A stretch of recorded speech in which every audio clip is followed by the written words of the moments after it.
আল্লাহর ওয়াস্তে স্বামী স্ত্রী যত মনোমালিন্য হোক, যত গন্ডগোল হোক, যত ঝগড়াঝাটি হোক, যত আপনাদের মধ্যে অমিল হোক, বোঝাপড়ার গরমিল হোক, আমি সব জায়গায় এই কথাটা বলার চেষ্টা করি।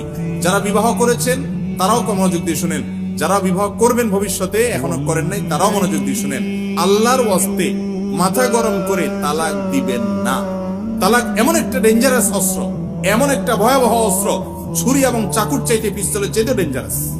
কিরকম?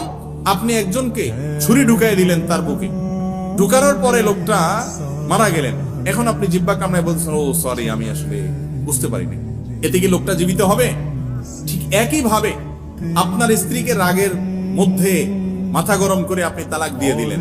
অনেক লোক ফতোয়া দেয়, যারা আলেম তো না, অনেক সময় মুসলমান কিনা সন্দেহ, তারা ফতোয়া দেয় রাগের মাথায় তালাক দিলে কি হয় না, তালাক হয় না। আমি বলি তালাক কি কেউ মহব্বত করতে করতে দেয়? ভালোবাসার চোটে স্ত্রীকে ডাইকায় না তালাক দিয়ে দেয়? আরে ভাই তালাক দেয় তো কিসে? কিন্তু তাই বলে রাগ হলেই তালাক দিবেন না।